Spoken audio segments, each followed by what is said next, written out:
কোল একজন নগর পরিকল্পনাবিদ। সে একটি শহরের বাঁধের একটি ছোট নকশা করতে চাচ্ছে। বাঁধটি বর্গাকৃতির, যার ক্ষেত্রফল ৮১০০ বর্গমিটার। ০.১ স্কেল গুণকে বাঁধটির একটি নকশা করি।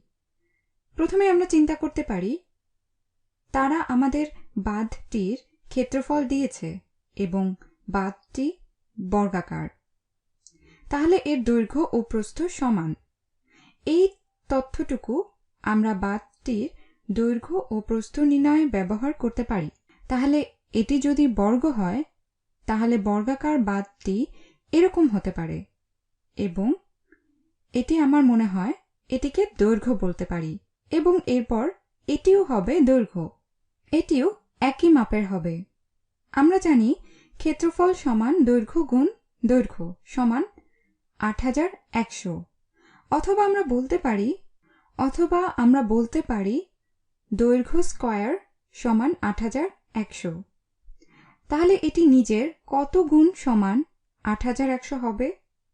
তো ৮১কে দেখো, আমরা জানি ৯ গুণ ৯ সমান ৮১, কিন্তু এখানে দুইটি শূন্য আছে। কিন্তু আমরা যদি এই দুইটি ৯-এর উভয়কে একটি করে শূন্য দিয়ে দেই, তাহলে আমরা গুণফলের দুইটি শূন্য শেষ করতে পারি। তো ৯০ গুণ ৯০ সমান ৮১০০। তাহলে এখন আমরা বর্গাকার বাঁধের মাপ জেনে গেছি। এটি ৯০ মিটার বাই ৯০ মিটার এর বর্গাকার বাঁধ।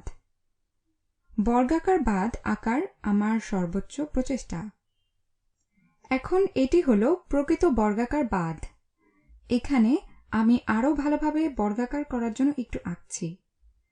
আমার প্রথম আঁকাটি কিছুটা রম্বসের মতো হয়ে গিয়েছিল, তো এখন তুমি করতে পারো। এখন আমরা ০.১ স্কেল গুণক দিয়ে এই বাঁধের নকশা করতে চাই। তো প্রকৃত বাঁধটি আবারও ৯০ মিটার বাই ৯০ মিটার, কিন্তু আমাদের নকশায় এটি বেগুনি রং দিয়ে করি। আমাদের অবশ্যই প্রতিটি মাপ আসল মাপের ১/১০ আকারে হতে হবে। তো আমরা স্কেল গুণক নিতে পারি এবং প্রতিটি মাপকে গুণ করতে পারি। তাহলে ৯০ গুণ ০.১, এটি হবে ৯। এটি ঠিক ১/১০। একটি ৯০ এর ১/১০ হবে ৯ মিটার। এবং এটি যখন আমরা এই নকশাটি করব, কোল যেটি করতে চেয়েছিল, আমরা এটি ৯ মিটার বাই ৯ মিটার আঁকতে পারি এবং প্রকৃত স্কেলে যাই এবং ৯ মিটার বাই ৯ মিটারের বর্গ অথবা ৯ বাই ৯ এর বর্গ আঁকি। আমরা এর একককে মিটারে ধরতে পারি। তো দেখো, আমরা এই মাপে আঁকতে পারি। এই হলো ৯।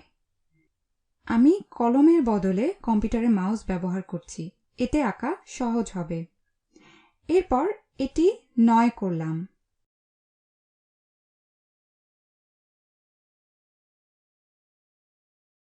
এবং এই পাশটিও ৯ করতে পারি এবং আমাদের হয়ে গেল, এটি একটি বর্গ হয়ে গেল। আমরা দেখতে পাচ্ছি আমাদের ৪টি সমকোণ হয়ে গেছে।